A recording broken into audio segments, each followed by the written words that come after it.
itu bermutasi ketika dia menginvasi dan mentransferkan gen dia ke sel inang. Kemudian terjadilah pertukaran gen dan itu berpotensi untuk menghasilkan gen baru. Yaitu gen baru inilah yang mungkin bertransportasi jadi coronavirus ini.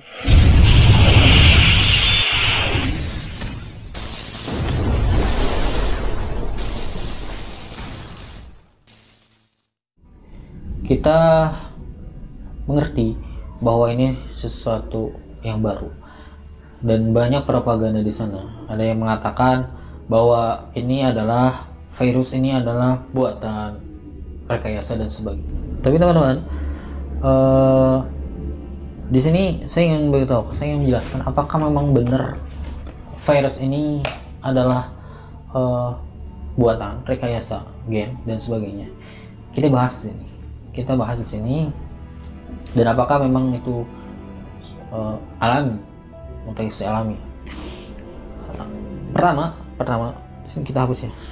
Ini beberapa literatur yang saya baca. Ternyata virus ini sangat mudah untuk bermutasi. Jadi mutasi gen itu adalah pertama ketika ada pertukaran gen. Jadi kalau misalnya dulu dosen saya sering pernah jelaskan seperti ini. Jadi rekayasa gen itu pertama ini, ketika satu gen dia dimasukkan kepada gen lain. Misal contoh ya. Misalkan kita ingin membuat tanaman itu tahan hama, tahan penyakit tertentu. Taruh apa ya? Nah, misalkan gitu lah. Misalkan tomat dia pengen tahan lama atau pengen dia tuh tidak terserang bakteri. Nah, dia direkayasa tuh. Si gen tomat dia ditembakkan gen yang antibakteri itu sehingga dia tahan bakteri, jadi gennya ditembakkan. Nah, jadi mutasi itu ketika ada pertukaran gen atau ya pertukaran gen ya bahasanya, atau pemasukan gen gitu ya. Nah, virus itu sangat mudah bermutasi karena apa? Karena tadi dia siklus lisis, siklus daur hidupnya memang pada pertukaran gen, pada pertukaran genesis. Coba bayangkan teman-teman, ketika sinteksisnya gen si virus dia masuk kepada gen sel inang. Sel inang. Jadi di sini terjadi pertukaran gen yang menghasilkan, teman-teman, kalau misalkan kita bahas dengan dasar ini, yang menghasilkan bisa menghasilkan gen baru. Bahasanya seperti itu. Ketika satu A kecil, B besar, kemudian ditemukan Y, N, J atau Y. Ini kan nanti berkawin gitu ya. Bahasanya gini lah, sederhananya genetik tuh kayak gini. Jadi A, J akan banyak kemungkinan bermutasi di sini. Ini yang ada literatur mengatakan bahwa virus ini sangat mudah untuk bermutasi seperti itu. Nah, ketika virus ini ketika virus ini menginfeksi atau melakukan sintesis kepada sel inang, nah di sini terdapat atau sangat memungkinkan untuk terjadi mutasi gen pada virus varian strain baru, varian baru. Nah, banyak propaganda atau banyak informasi yang mengatakan bahwa virus ini berasal dari kelelawar dan sebagainya. Tapi baterai dulu ya, bisa cepat ya. Jadi gitu. Itu sangat mungkin terjadi karena pertama sangat mungkin terjadi ketika memang si virus ini dia menginfeksi. Ada yang bilang bahwa virus ini gabungan dari kelelawar, anjing dan sebagainya.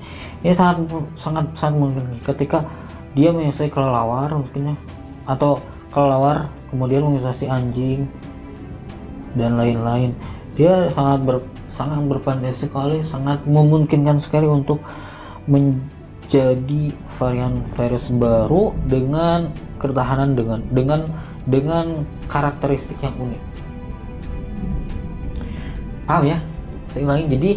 Jadi ini memang sangat rumit dikatakan bahwa ini rekayasa atau seleksi alam. Meskipun saya temukan beberapa jurnal katanya ini adalah seleksi alam, terlihat dari genomnya, dari gennya. Ini sangat rumit sekali untuk bahas gen, dan disitu tidak dijelaskan bagan-bagan gennya, tapi peneliti mengatakan dilihat dari genomnya itu adalah hasil seleksi alam. Tapi itu sangat memungkinkan sekali. Ini bahasa dasarnya seperti ini, sangat memungkinkan sekali ketika kita jelaskan dasarnya, karena virus ini mudah sekali untuk bermutasi ketika dia menginvasi dan mentransferkan gen dia ke sel inang. Kemudian terjadilah pertukaran gen dan itu berpotensi untuk menghasilkan gen baru. Yaitu gen baru inilah yang mungkin bertransportasi jadi coronavirus. Ini mungkin kemungkinan. Jadi gitu ya jawabannya dari saya. Ini baru bagian pertama karena baterainya habis. Nanti kita lanjut lagi mungkin malam untuk bahas tentang statement WHO yang mengatakan droplet bahwa ini bisa bertahan lama di di benda mati, juga di udara dan sebagainya. Kita bahas insya Allah. Jadi seperti itu teman-teman. Kita lanjut lagi nanti insya Allah bagian 2 ya.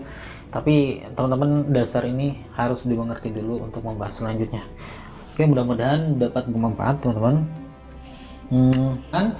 Dan koreksi aja kalau misalkan bahasan saya atau materi saya ada yang salah, insya Allah saya legowo untuk menerima. Ya karena pasti banyak sekali kekurangan dan sebagainya. Ini hasil riset saya selama beberapa hari ini untuk mematahkan materi yang udah saya punya 1-2 SKS dulu. Jadi seperti itu teman-teman. Dan poinnya yang tadi ini, virus corona kemungkinan juga bisa seleksi alam, sangat besar untuk seleksi alam, meskipun tidak menutup kemungkinan itu juga rekayasa. Tapi mungkin untuk penjelasan seleksi alam bisa dijabarkan seperti ini, karena dia mudah bermutasi ketika meninfeksikan, ketika sintesis. Dan ini teman-teman, karena mudah bermutasi ini yang jadi bahaya kepada kita. Karena apa? Karena mungkin nanti antibodi kita dia akan sulit untuk mendeteksi kode gennya itu, sehingga butuh waktu untuk penyesuaian terhadap virus yang baru atau virus-virus yang masuk kepada tubuh kita. Ini mungkin jadi VR kita semua, terutama para dokter yang di garda terdepan dalam melawan virus. Oke, saya hanya menjelaskan teori-teori dasarnya saja. Kita lanjut nanti ya, nanti part 2 atau part 3 atau 4 kita lanjut lagi tentang ada 2 bahasan lagi yang nanti masuk pada dasar ini.